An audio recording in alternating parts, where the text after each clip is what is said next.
Constant, mon caméo préféré de festival, ça fait longtemps qu'on t'avait pas eu dans le podcast. Comment tu résumerais la Berlinale en 3 mots?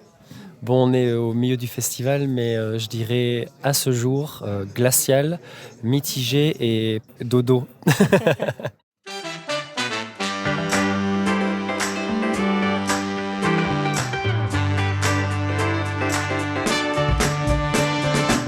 Anaïs se fait des films. Se fait quoi? Anaïs se fait des films. Qui se fait des films? Anaïs se fait des films. Hallo und willkommen zum Anaïs se fait des films, le podcast présenté par quelqu'un qui a fait LV2 espagnol. Nous sommes au cœur de l'hiver et après Cannes et Venise, il est temps de compléter le grand chelem des principaux festivals de cinéma européens avec la Berlinale. L'événement se tient tous les février à Berlin, on est donc moins sur une ambiance palmier-lagune, plus sur un mood saucisse col roulé. Et oui, je ne sais prononcer que 2 phrases en allemand. Ich bin müde, je suis fatigué, et Ich bin kalt, je suis froid. Ah, et aussi Ich bin eine große Wurst, je suis une grosse saucisse. Bref, cette année, j'ai pu découvrir des films super, croiser de nombreuses stars comme Charlie XCX, Isabelle Huppert, Callum Turner ou encore mon préféré, le daddy suprême Bill Pullman, le tout sous la neige dans une ambiance décidément polaire. Qu'est-ce qui distingue la Berlinale des autres grands festivals?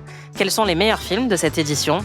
Est-ce que les cheveux de Bill Pullman sont aussi beaux en vrai que dans les films? Dans cet épisode, je vous fais vivre la Berlinale 2026 de l'intérieur et je répondrai évidemment à toutes ces questions.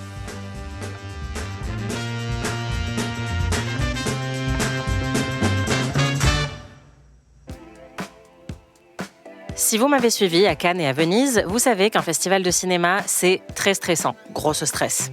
On dort peu, on mange mal, on a les yeux qui brûlent, on oublie la moitié de notre cerveau tellement on court partout, on délaisse nos proches et notre vessie. Mais il y a une exception. La Berlinale, en fait, c'est un festival ASMR. C'est un festival reposant, un festival emmitouflé, un festival ouaté.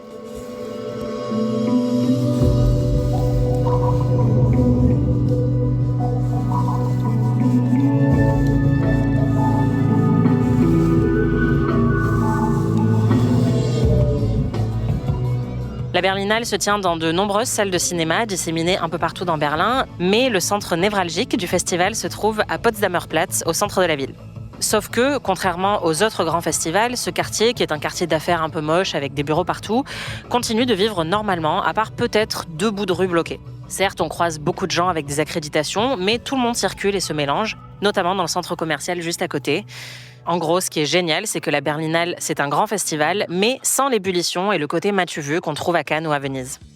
C'est sans doute parce qu'il fait moins 7 degrés et qu'on est vite obligé d'abandonner tout glamour. Je vais pas vous mentir, le code vestimentaire, c'est des couches, des couches, des couches, des couches. Perso, tous les matins, je me prépare comme un trappeur urbain en expédition polaire vers les salles de cinéma. 3 paires de chaussettes, 2 caleçons, 28 t-shirts, giga doudoune, giga bonnet, giga boots. C'est un gros équipement à prévoir, ce qui est compliqué quand on voyage avec EasyJet. Nothing beats a Jet2 holiday. Peut-être que c'est parce que j'ai 18 couches entre mes oreilles et le monde extérieur, mais le plus incroyable, je trouve, à Berlin, c'est le silence. À Cannes et à Venise, il y a toujours énormément de bruit aux alentours du tapis rouge, entre les fans qui veulent prendre des photos, qui crient, les voitures qui déposent les stars, les annonceurs, les DJ. Bref, généralement, après 2 jours en festival, on a l'impression d'avoir passé 2 semaines en boîte de nuit. Blague très niche, mais c'est ce qu'on appelle dans le jargon faire une intermezzo. Et pour vous donner une idée, en comparaison, le paysage sonore de la Berlinale, c'est ça. Ici, quand on va en projection de presse, c'est calme. Personne n'arrive en retard, mais on n'a pas non plus besoin de se pointer une demi-heure avant une projection, contrairement à Cannes. Les toilettes sont propres et il n'y a jamais la queue. Et avec la salle de presse, j'ai l'impression d'être dans une bibliothèque universitaire tellement c'est studieux. En vrai, la plus grande nuisance sonore de ce festival, c'est moi quand je me mouche. Désolé, ou comme on dit ici, Entschuldigung. Mais le meilleur truc, c'est les conditions de projection. Une grande partie des films sont diffusés dans un multiplex flambant neuf nommé le Cinemax, avec 2X pour 2 fois plus de plaisir. Et qui dit multiplex dit siège incroyable. Ils sont larges, ils sont moelleux, ils sont propres, mais surtout, ils sont inclinables. Il y a un repose-pied, il y a le petit porte-gobelet, il y a la petite tablette. C'est comme si on était dans la classe business d'un A380, sauf que là, c'est gratuit, qu'il n'y a pas de turbulence et que l'écran est beaucoup plus grand. Rien que pour les salles paradisiaques du Cinemax, Berlin est de loin le festival le plus confortable que j'ai fait dans ma vie. Après, je vous rassure, il y a aussi d'autres salles qui correspondent plus aux conditions normales de visionnage, on va dire, avec crampes aux genoux et gens trop grands en option. C'est le cas notamment du Berlinale Palast, qui accueille les projections de compétition le matin. Là où qu'on soit, on a l'écran en partie masqué par la tête des gens de devant. En tout cas, pour les gens de 1m60 comme moi, c'est compliqué. Mais cette année, je suis pas peu fière parce que j'ai débloqué une nouvelle place favorite, le premier rang au balcon. C'est clairement un des plus beaux plaisirs de festivalier de trouver sa place préférée, et à chaque fois que j'arrive à avoir cette place, je pousse un petit cri de joie. Dans ma tête, évidemment, pour respecter le silence. À Berlin, les conférences de presse sont aussi étonnamment accessibles, sans doute parce que le festival est un peu moins fréquenté que Cannes ou Venise. Dans les grands festivals, généralement, il faut s'inscrire ou faire la queue longtemps pour assister à une conférence de presse, avec toujours le risque de ne pas réussir à rentrer, et encore moins de réussir à poser une question. Alors qu'à Berlin, je n'ai jamais eu ce problème. L'autre jour, pour voir Isabelle Huppert, je me suis pointée 10 minutes avant et j'étais assise au centre, au deuxième rang. Pareil, il y a quelques années avec Kristen Stewart, j'étais vraiment choquée d'être seule dans une pièce avec une vingtaine de personnes et Kristen Stewart totalement accessible. Cette année, il y a quand même 2 confs qui m'ont semblé différentes. La première, c'était celle de Rosebush Pruning de Carrie Minogue. Sans doute parce que dans le casting, il y a Callum Turner, le fiancé de Dua Lipa. Il y avait énormément de monde à cette projection et je pense que c'était en partie pour le voir lui et notamment pour lui demander s'il allait être le prochain James Bond, ce à quoi il a répondu « no comment ». This is a question for Callum Turner. For some weeks now, some speculations, rumor reports that you are the next James Bond. I'm not going to comment on it. D'ailleurs, le soir même, le tapis rouge de Callum Turner et Dua Lipa a clairement été le plus médiatisé du festival pour l'instant. Et puis surtout, il y a eu la conf du film The Moment avec Charli XCX. Je vais vous en reparler un petit peu plus tard dans l'épisode. C'est la seule conf à Berlin pour laquelle j'ai non seulement dû faire la queue, mais faire la queue plus d'1 demi-heure en avance. Finalement, j'ai pu rentrer sans problème, mais j'avais jamais vu une telle animation ici. Please welcome the wonderful producer, screenwriter and actor and of course musician and the reason for my choice of color today. Please welcome Charli XCX. Le vrai problème, c'est surtout que la conf n'a duré qu'un quart d'heure et que seulement 2 journalistes ont pu poser des questions. Ça aussi, c'était assez surprenant, mais je pense que ça en dit long sur les nouvelles célébrités, entre guillemets, celles qui vont causer des émeutes pour les conférences de presse. Alors que pour voir Bill Pullman, par exemple, personne ne se bouscule. Grosse erreur selon moi, mais je vous en reparlerai au moment de passer en revue les meilleurs films du festival.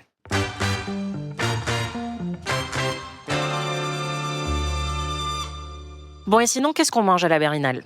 Bon là, Achtung, ich bin désolée, mais je dois avouer que Venise reste de loin le meilleur festival niveau bouffe. En fait, je vous parle de saucisses depuis le début, mais à Berlin, la nourriture la plus rapidement accessible entre 2 projos est principalement sucrée. Le haut lieu gastronomique le plus important du festival, c'est Bramibal, une chaîne de donuts vegan absolument incroyablissime. Donuts. Que je fréquente au moins 3 fois par jour. Évidemment, je les ai tous testés. Parmi le meilleur, il y a le donut tarte au citron. Alors, est-ce que le concept de donut tarte au citron est blasphématoire ? Oui. Est-ce que c'est délicieux ? Également oui. Gros crush aussi pour le beignet pomme aux noix avec des pommes dedans et beaucoup de glaçage dessus. Bon, on va peut-être pas trop rentrer dans les détails des donuts non plus, mais sachez qu'au moins 3 fois par jour, je prends un donut dans ce café. Vous imaginez même pas, en fait, je pense que mon budget beignet à Berlin surpasse mon budget logement. C'est quoi ton donut préféré ? En fait, là, ça dépend parce qu'il y a des jours où je veux dépenser plus et des jours où je veux dépenser moins. Donc, quand je veux dépenser moins, je prends le Boston Cream avec une vraie crème artisanale qui est super bon. C'est juste chocolat avec crème fourrée.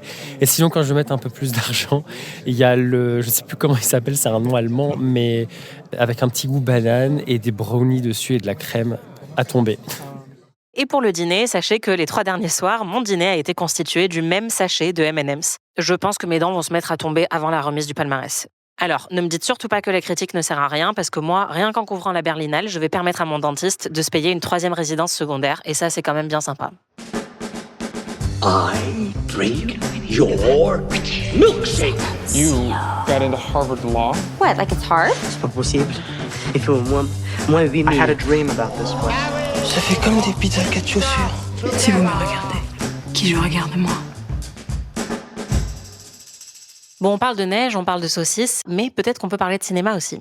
Je dois dire que cette année, j'ai trouvé la programmation de la Berlinale excellente. Après, peut-être que c'est juste moi qui ai choisi les très bons films parmi tous les films qui étaient sélectionnés, puisqu'évidemment, je n'ai pas tout vu.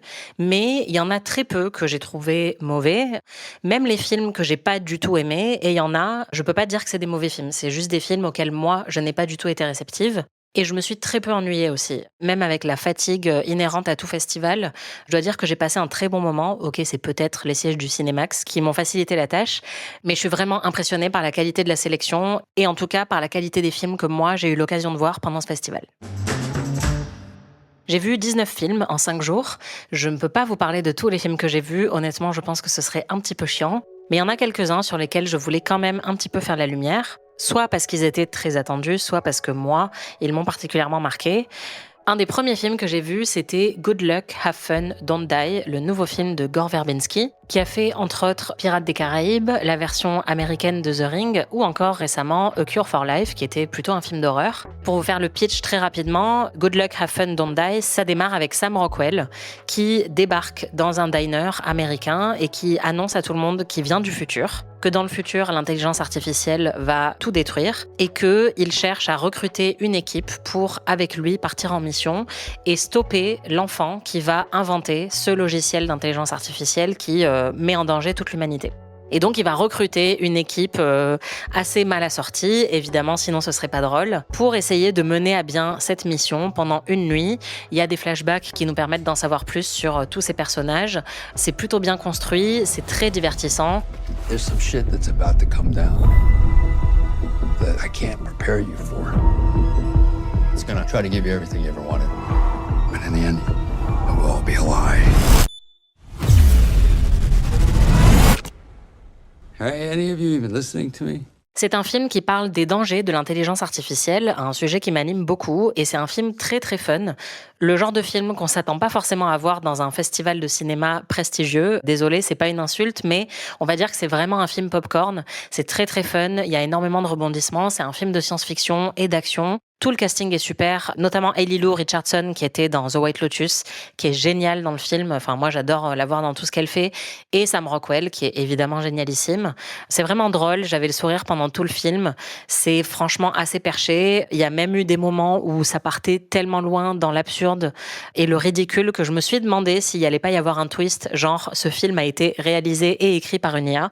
Mais non. A priori, c'est un film 100% humain et c'est vrai qu'il y a certaines blagues qui, à mon avis, ne pouvaient sortir que de l'esprit d'un être humain.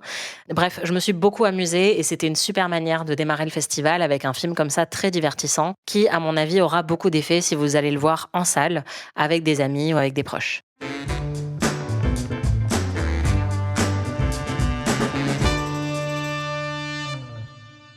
Mon film préféré de tout le festival, je pense, c'est un film qui s'appelle The Wait et qui a été réalisé par Patrick McKinley. C'est un western. Et si vous m'avez déjà écouté, vous savez peut-être que mon genre cinématographique préféré, c'est hommes devant survivre dans la nature, que ce soit dans la forêt, dans le désert, dans la montagne, dans la mer. C'est un genre qui n'est pas toujours très surprenant, mais pour moi, ça va venir gratter un petit peu le même genre de plaisir que l'horreur, c'est-à-dire que je vois des personnages qui sont confrontés à des situations très extrêmes et qui doivent malgré tout redoubler d'inventivité et de courage pour s'en sortir. Et donc, c'est des films, moi, qui m'inspirent parce que j'ai l'impression que je me prépare au pire en les regardant. Là, ce film, The Wait, est mené par Ethan Hawke, un acteur que j'adore en tant que grande Linklater Zouz. Et donc, c'est l'histoire de Ethan Hawke pendant la Grande Dépression, dans les années 30, qui est fait prisonnier et qui doit, avec un autre groupe de détenus, traverser une forêt de l'Oregon avec plein de sacs à dos remplis de lingots d'or pour obtenir sa libération. Et donc, ils vont devoir traverser cette forêt très dangereuse. Et je pense honnêtement que jamais aucun film n'a autant été écrit pour moi que ce film. Bon, vous savez, j'aime bien l'emphase, mais je me suis juste éclatée pendant ce film. Est-ce que c'est un des plus grands films de tous les temps ? Je ne pense pas. Ça réinvente pas grand-chose, mais ça réutilise certains de mes tropes préférés du survival à merveille. Il y a un casting génial parce qu'en plus de Ethan Hawke, il y a aussi Russell Crowe ou Austin Amelio et vraiment j'ai passé plusieurs moments du film à réagir physiquement sur mon siège et d'ailleurs je sentais que le reste de la salle aussi avait des réactions physiques, c'était hyper jouissif. Donc bref, j'étais allongée sur mon siège inclinable du Cinémax avec mon tiers de sachet de M&M's et honnêtement j'étais la plus heureuse des femmes. Donc quand The Wait sortira en salle, je vous le recommande tout particulièrement. Il y a un film que j'ai failli rater, mais je suis vraiment très contente d'avoir réussi à l'attraper à la dernière minute. Ce film, c'est Chronique des années de siège, ou Chronique d'un siège. Je crois que le titre définitif français n'a pas encore été trouvé. Dans tous les cas, c'est une référence à la Palme d'Or de 1975, Chronique des années de Braise, un film qui parlait de l'histoire d'Algérie. Et là, ce film, Chronique des années de siège, a été réalisé par le Palestinien Abdallah Al-Khatib. Il avait fait auparavant un documentaire qui s'appelait Little Palestine. Il est palestinien, il a été réfugié en Syrie et puis, il y a quelques années, il est venu s'installer en Allemagne. Et dans Chronique des années de siège, on va suivre plusieurs personnages dans une ville assiégée non déterminée. On ne sait pas si c'est la Syrie, la Palestine ou un autre endroit, dans des sortes de vignettes. Ça m'a un petit peu rappelé Slacker de Linklater ou les films de Jarmusch qui contiennent des scénettes avec plusieurs personnages. Sauf que là, on est dans une ville en guerre. Et ici, c'est des personnages qui se connaissent pour la plupart et qui vont se croiser à plusieurs moments du récit. Et ce que j'ai vraiment aimé dans le film, c'est qu'il va nous immerger dans le quotidien de la guerre, mais aussi en rendant hommage au cinéma et en parlant du rôle que le cinéma peut jouer en temps de guerre. C'est pas pour rien qu'il y a un des personnages du film qui est un ancien patron de vidéoclub, et il y a une scène d'ailleurs qui se situe dans le vidéoclub qui est maintenant abandonné. Il y a des personnages qui y trouvent refuge et qui vont utiliser les DVD pour se faire un feu et pour se réchauffer, et en même temps s'interroger sur est-ce que ça pose un problème philosophique de brûler des films pour pouvoir se tenir chaud. Donc le propos sur le rôle du cinéma, il est évidemment mis au premier plan, et même dans la forme du film, en fait, le cinéaste va faire appel à plein de genres cinématographiques avec lesquels on est déjà très familiarisé, que ce soit du film d'action, que ce soit du thriller médical, ou que ce soit de la rom-com, pour raconter son récit. Donc on a vraiment une espèce d'hommage au cinéma sous toutes ses formes, et d'ailleurs la séquence rom-com est très drôle, puisqu'on a deux personnages qui se retrouvent clandestinement pour pouvoir rapidement coucher ensemble, en gros, qui se sont pas vus depuis longtemps, et le personnage masculin a utilisé une sorte de gel pour retarder son éjaculation, et ça entraîne des conséquences assez comiques dans le film. Et ce qui est très marrant, c'est que quand il est monté sur scène après le film, Abdallah Al-Khatib a dit qu'il s'était inspiré pour ce film à la fois de son histoire et des histoires de ses proches, et il a dit que c'était lui le mec qui essayait à tout prix de coucher avec sa copine pendant un siège, et juste après avoir dit ça, il s'est excusé, il a dit « je m'excuse pas d'avoir fait l'amour, je m'excuse d'avoir joui trop tôt ». And just to know, all the story is true story. I was in the studio. I was the guy who wanted to have sex. Sorry. No, sorry because I came too fast, not because I have sex. Dans cette séquence, on rit beaucoup, mais j'ai aussi été émue aux larmes à d'autres moments. J'ai trouvé vraiment que c'était un film très très fort, aussi bien sur la forme que sur le fond. Et la projection à laquelle j'ai assisté, qui était la première du film en présence de l'équipe, était très animée. On a senti que le public était très ému. À la fin du film, toute l'équipe est montée sur scène avec des drapeaux palestiniens.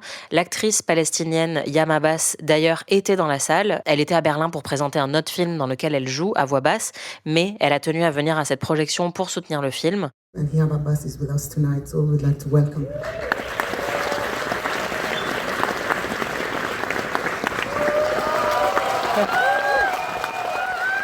Et vraiment, on a senti qu'il y avait une émotion très très vive dans la salle, et j'étais vraiment contente de pouvoir assister à ça.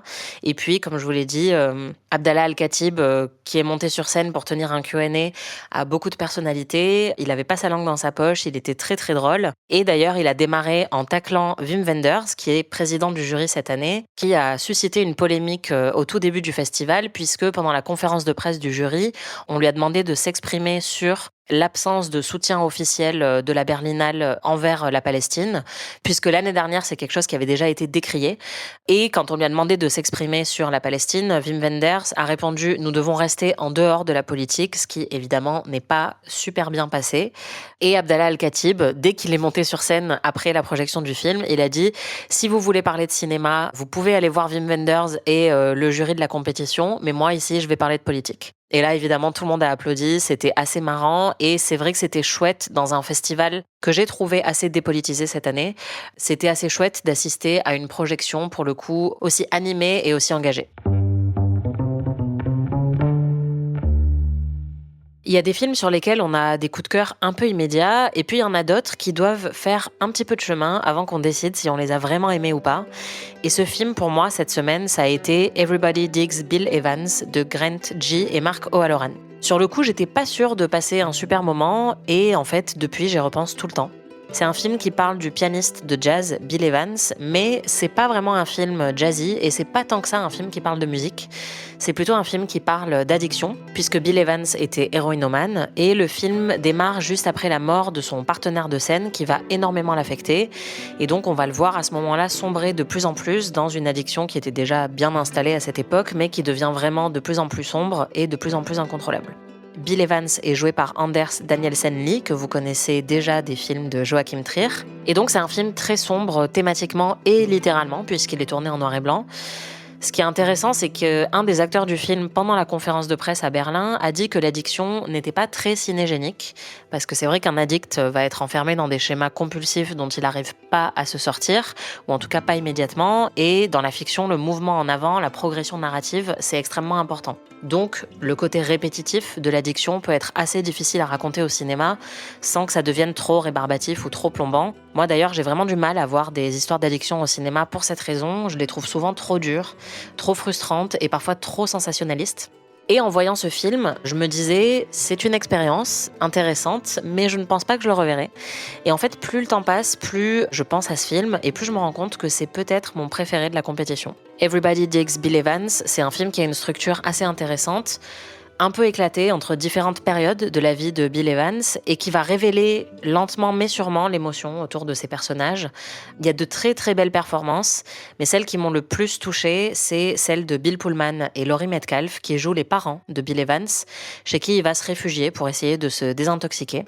C'est les deux personnages qui vont apporter un petit peu de légèreté et d'humour au film, et heureusement qu'ils étaient là parce que sinon je pense qu'on se serait tous tiré une balle. C'est vraiment un film qui est pas évident à regarder puisqu'on assiste à la déchéance du personnage, mais honnêtement j'ai trouvé ça très très beau, très juste, et il y a un moment qui m'a particulièrement bouleversée, c'est un moment où Bill est chez ses parents, il parle avec sa mère qui fait preuve de beaucoup de compassion par rapport à son addiction. Lui, il a la pression pour repartir en tournée, mais en même temps, il se sent pas prêt puisqu'il va vraiment pas bien physiquement. Et sa mère lui dit, parfois l'intermission ou l'entracte fait aussi partie de la musique. Et j'ai trouvé cette citation vraiment très belle. Je trouve que ça résume très bien le propos du film, c'est-à-dire que ce film, c'est aussi un peu l'entracte de la vie de Bill Evans. C'est pas sur sa vie musicale, c'est vraiment sur sa vie en dehors de la musique. Donc voilà, c'est pas un visionnage facile, surtout si les questions d'addiction vous touchent. Ça peut être compliqué, mais je le recommande vraiment. C'est très sombre, mais c'est aussi très poétique. Et ça m'a vraiment laissé une impression durable plusieurs jours après l'avoir vu. Et puis, ça m'a aussi permis de me retrouver dans la même pièce que l'acteur Bill Pullman. Si vous avez déjà écouté Ami, ou en tout cas l'épisode sur l'amour à tout prix, vous savez que j'adore cet acteur, qui a une certaine prédilection pour jouer les figures paternelles. Il jouait le papa dans Casper, il jouait techniquement le papa de l'Amérique dans Independence Day, puisqu'il jouait le président. Et ici, il joue un papa très faillible, pour le coup. Mais je trouve que c'est vraiment un acteur exceptionnel et j'étais ravie de le voir en vrai. Sachez que j'ai vérifié pour vous pendant la conférence de presse. Il a de très beaux cheveux en vrai. Je voulais lui poser une question, mais je me suis dégonflée parce que j'étais trop intimidée. Mais vous allez entendre la modératrice qui l'a présenté. Clairement, j'étais pas la seule à être fan de Bill Pullman dans la salle. Sitting to Anders' left, we have Bill Pullman. Again, I don't think I necessarily need to do too much introduction for Bill because of that time that he saved us all from the aliens and also that time that he saved Sandra Bullock from having to marry Peter Gallagher in my favorite rom-com of all time, While You Were Sleeping.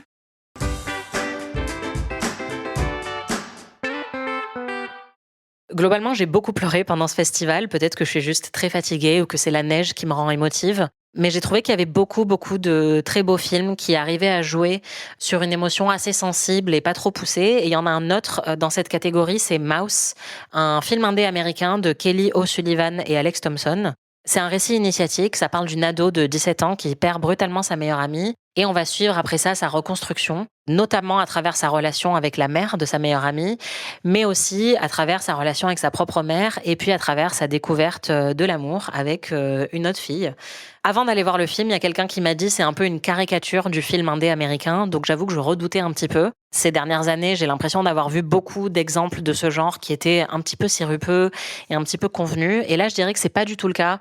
En fait, il y a énormément de tropes dans ce film, mais c'est des tropes qui vont jamais virer au cliché. Et c'est une différence très importante, je pense.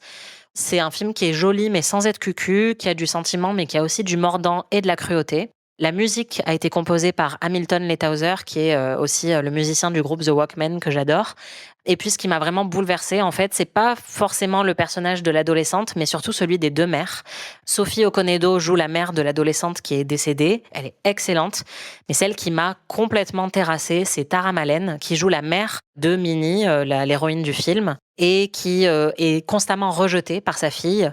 Et vraiment, cette relation, la manière dont elle est développée dans le film, ça m'a complètement bouleversée. En fait, ça m'a rappelé Lady Bird, qui est un film que j'adore aussi. Et puis, Mouse, c'est aussi une histoire d'amour queer, sans en faire non plus le sujet du film.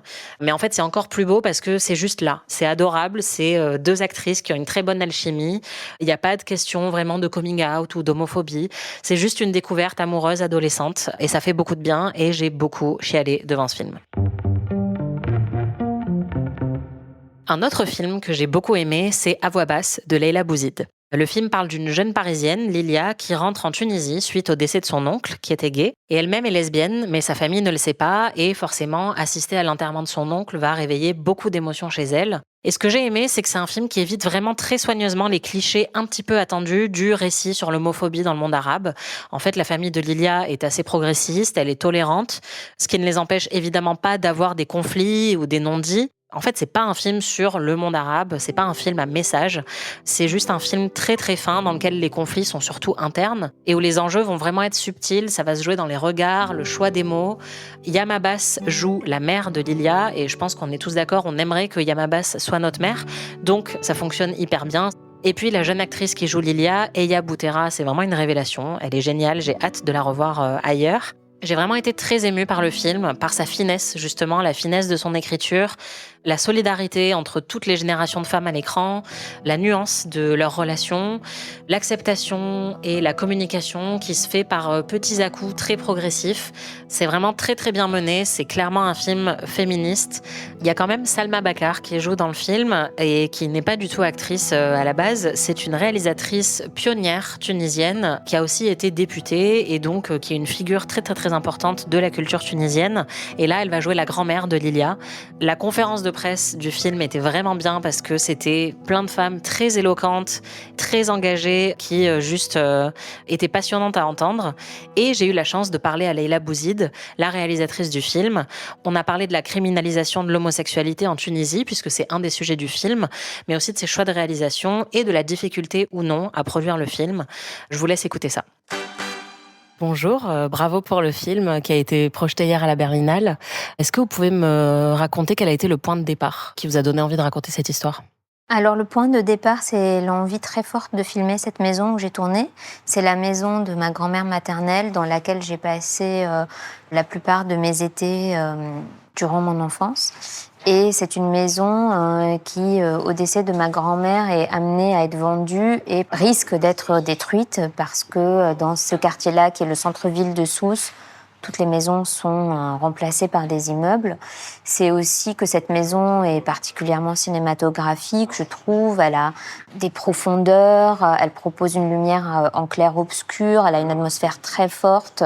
Et voilà, tous ces personnages de femmes fortes dans le film sont inspirés de femmes que je connais. Il y a une manière très intéressante et très touchante dans le film de juxtaposer plusieurs périodes, puisque l'héroïne va avoir plein de souvenirs qui lui reviennent et tout ça se produit au cours de la même scène. Comment vous avez eu cette idée-là ? Pour moi, les maisons comme ça, qui sont un peu immuables, qui sont les maisons de nos enfances, quand on y retourne, on est tout de suite dans une sensation de mélange temporel, on se revoit enfant, il y a des choses qui se répètent depuis l'enfance, toujours dans ces lieux-là. Et je voulais être fidèle à ce genre de sensation. Cette sensation que dès qu'on rentre dans une maison familiale où on a grandi, on a presque en même temps la sensation du passé, de l'enfance, et les couches se superposent. Et donc j'avais envie de recréer ça, et que ce soit pas vraiment sous forme de flashback, mais que ce soit vraiment palpable dans le réel, que ce soit vraiment au présent, et qu'il y ait une interaction entre ce qu'elle est enfant et ce qu'elle est adulte. Oui, surtout que dans les flashbacks, souvent dans d'autres films, il va y avoir un changement de photo aussi, ça va peut-être passer en noir et blanc ou avec un filtre différent.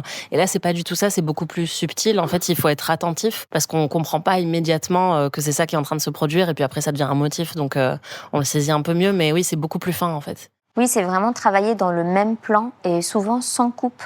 Donc, du coup, c'est un espèce de système d'apparition-disparition où on part, souvent quand même on part de Lilia, de son regard, et on va voir ou la voir interagir avec son souvenir et on va revenir vers elle. Et puis quand on va circuler, on va voir qu'il n'y a plus personne et c'est le personnage disparaît. C'était des moments, à la fois, il fallait avoir une très grande précision de mise en scène, et à la fois, il y avait quelque chose d'assez ludique, parce que il fallait se cacher, il fallait très très vite, sans laisser aucune trace, et notamment avec les enfants, c'était assez drôle, et à la fois assez, précis.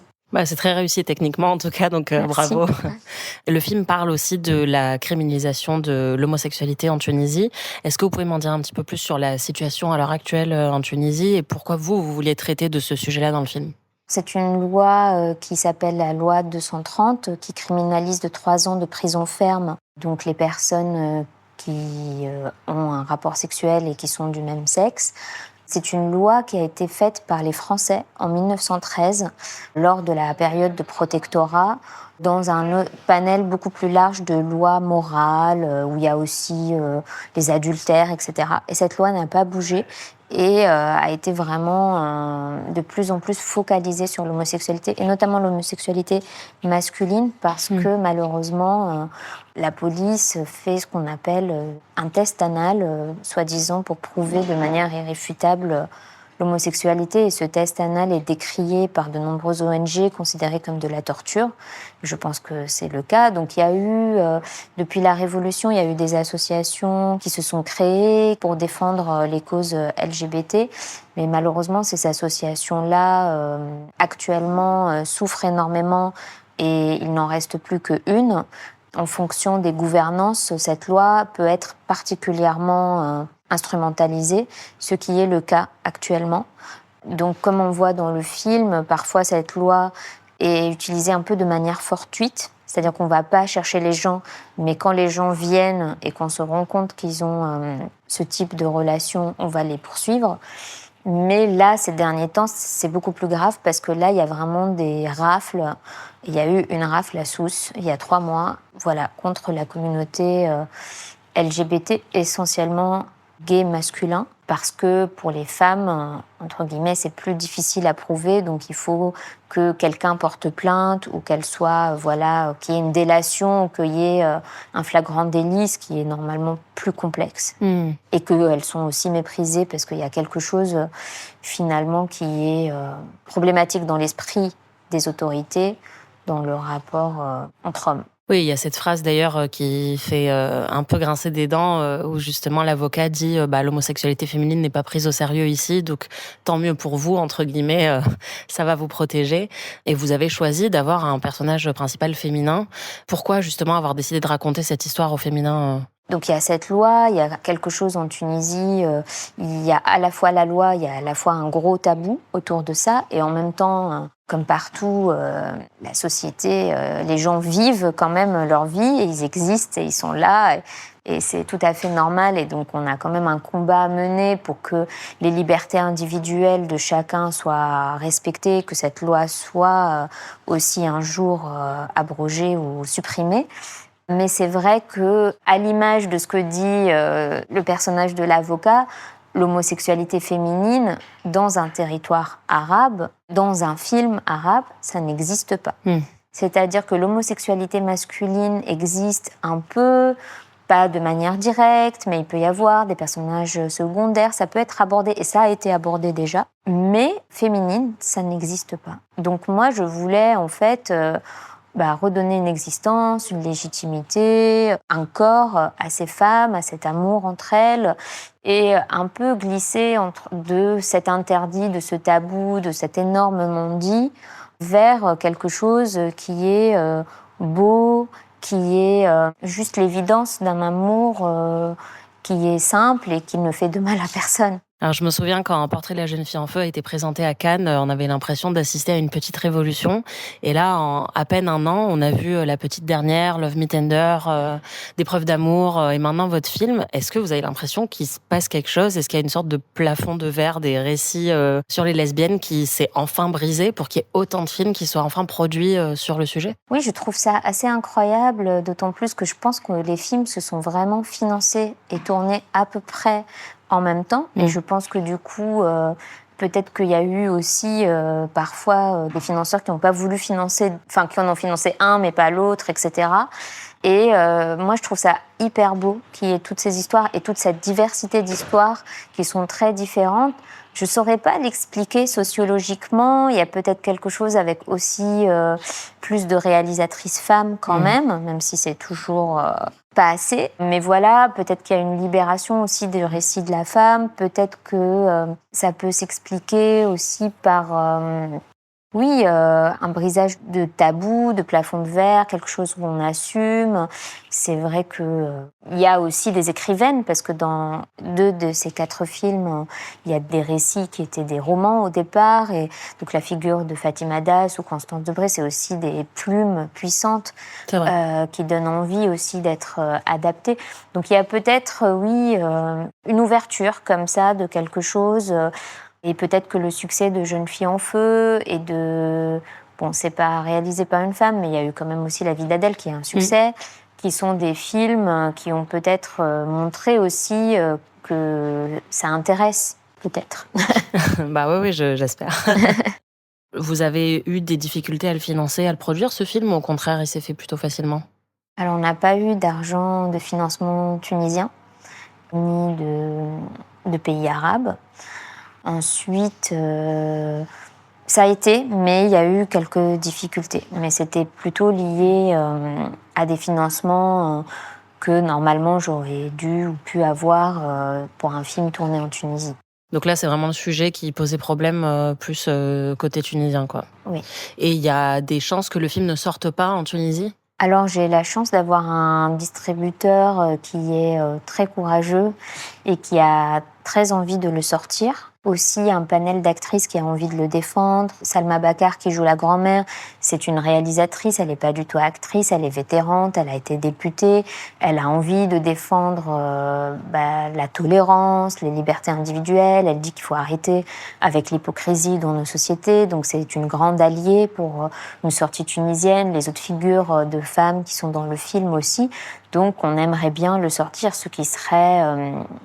assez fort et inédit, qui risque aussi de faire pas mal de vagues, mais l'envie, c'est de le sortir le 29 avril, dans la foulée de la sortie française qui aura lieu le 22.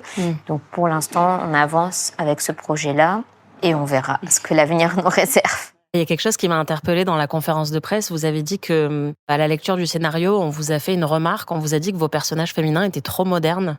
Alors ça, c'est donc plutôt dans les financements français. Dans les lectures de ce qu'on appelle les personnes de l'industrie, on m'a reproché qu'il n'y avait pas assez de violence dans l'homophobie que je présentais dans le film et que en fait ça se passait pas si mal et que par exemple la mère de Lilia c'était tout à fait comme une mère française qui n'avait pas de spécificité au fait qu'elle soit arabe et qu'en plus étant médecin on ne voit pas en quoi ça pose problème. Donc, il n'y avait pas de sujet, quoi. Donc, on attendait de moi soit que je fasse une mère voilée, qui ne comprend pas, qui est...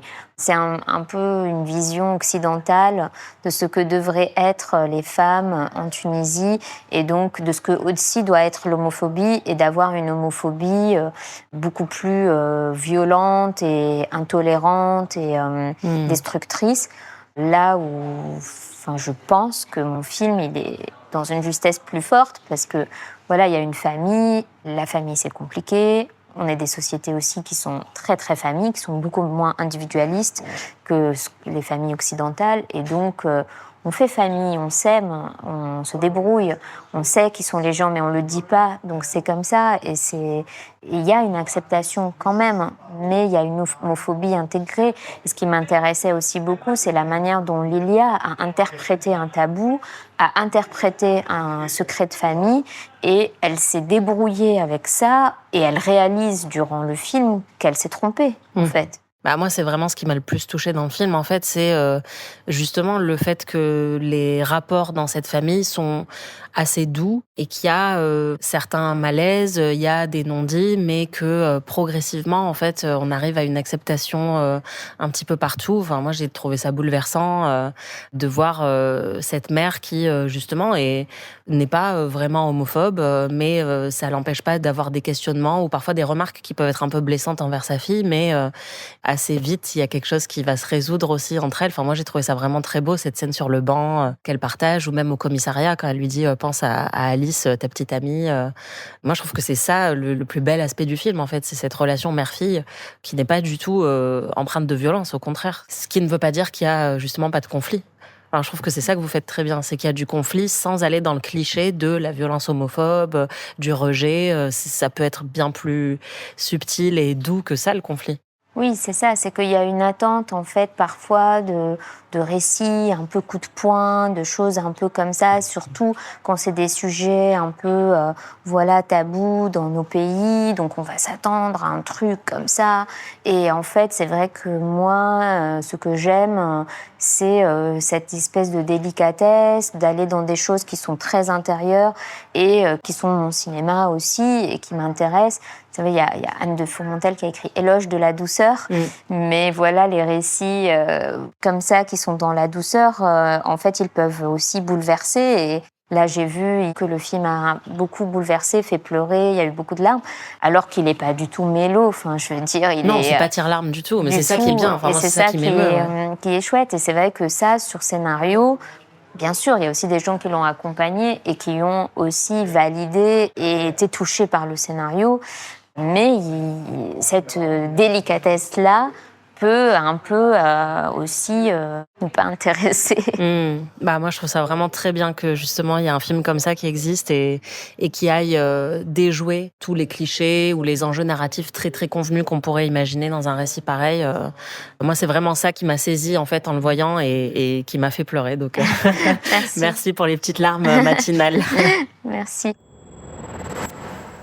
Parmi les meilleurs films de la compétition, il y a aussi Rose de Markus Schleinzer, qui est un film allemand. Et si vous vous souvenez, dans l'épisode précédent de Anaïs vous répond, je vous parlais de la Queen Sandra Hüller, l'actrice de Tony Erdmann, La zone d'intérêt, Anatomie d'une chute.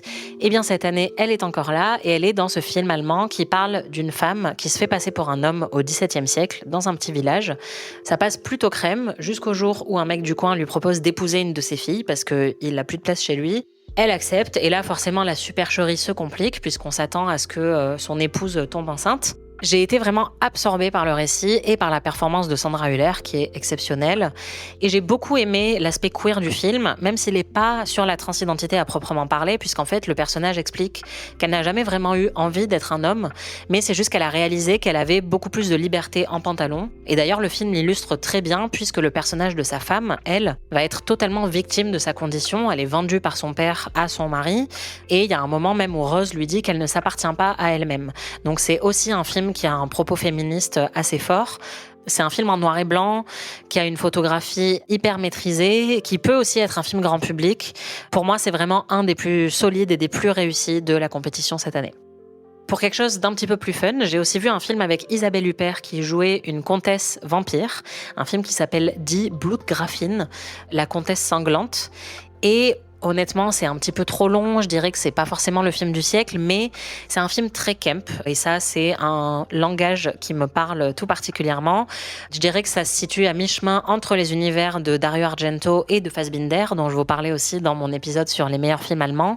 C'est-à-dire qu'il y a énormément d'ironie et de second degré, des interprétations très théâtrales, et surtout, il y a une direction artistique sublime, c'est-à-dire les décors, les costumes, les accessoires. J'avais juste envie d'être dans ce film et de voler toutes ces robes à Isabelle Huppert. C'est très fun. C'est trop long, mais honnêtement, on s'en fout parce que c'est clairement un film de vibes. Ça m'a rappelé un peu Barbarella aussi, dans le genre je m'en tape de l'intrigue, mais je veux juste admirer le look. Et puis, il y a quand même un caméo de Conchita Wurst qui chante intégralement Rise Like a Phoenix, sa chanson de l'Eurovision, Why Not. Personnellement, je ne me suis pas ennuyée et c'est tout ce que j'en attendais. Donc voilà, si Die Blutgräfin sort en salle en France, je vous le recommande.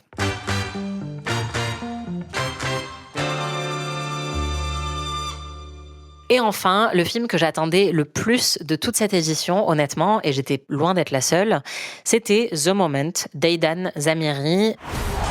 Hi, it's Charlie XCX. Are you having a brat summer? I'm sorry, what is it again? Is it? We agreed to brat summer forever. Don't you just think the whole keep having a brat summer thing is a bit cringe? It's all cringe. Good to go again? Charlie XCX. How do we keep this brat thing going? The labels make more brat forever. And you know what? Maybe they're right. Oh, for fuck's sake. I'm so sorry, that will never happen again. Je veux évidemment parler du film satirique sur et avec Charli XCX, qui est également co-scénariste et qui se joue elle-même dans le film, en plein phénomène Brat, alors que la tournée est sur le point de commencer et qu'elle est vraiment submergée par le Brat Summer et par les attentes promotionnelles que le label va placer sur elle, c'est-à-dire qu'on lui demande de sortir une carte de crédit Brat. Et on lui demande notamment de réaliser un documentaire Amazon sur sa tournée, ce qui est un truc que font de plus en plus d'artistes en fait à l'heure actuelle. Et The Moment, qui récupère les codes du mockumentaire, va tourner en dérision ces documentaires un petit peu aseptisés qui servent à promouvoir les concerts et les artistes. C'est vraiment très drôle, il y a beaucoup de réparties, mais ce que j'ai vraiment aimé et qui m'a surprise, c'est que le film a aussi un fond très sensible et assez touchant. Oui, j'ai pleuré devant The Moment avec Charli XCX. Pourquoi ? Parce que le film reflète assez intelligemment les thématiques qui étaient abordées dans l'album Brat, c'est-à-dire les insécurités de Charli XCX, le fait de se comparer aux autres femmes, la question de l'horloge biologique, la peur d'être une imposture. Et personnellement, je suis biaisée parce que j'ai vu le Brat Tour et c'est un des trucs les plus incroyables que j'ai vu sur scène. J'avais été vraiment impressionnée par sa capacité à garder le public captivé alors qu'elle est seule sur une scène vide. Et là, je dois dire que j'ai été tout aussi impressionnée par ses talents de co-scénariste et d'actrice parce qu'elle se joue elle-même. Et je pense que c'est pas aussi facile qu'on pourrait le croire de se jouer soi-même, surtout dans des situations très, très, très exagérées. One of the most important things in this film is this, Charlie, it's you, but it's not you, you know, it's another character and it's very, very close probably. So can you tell us something about that? How much of you is in this film? Well, obviously I've been sort of training to play this role my entire life in ways. Extremely method. Yeah, very, very method from the day I was born, I guess. But having been in the music industry for so long, I've definitely met characters that we sort of touch on, or versions of characters that we sort of touch on within the film. And I've definitely reacted in ways close to the way that I react in the film. You know, have I had a breakdown in the back of a Viano whilst smoking a million cigarettes? Yes. So, yeah, you know, I definitely had a lot to draw upon, let's say.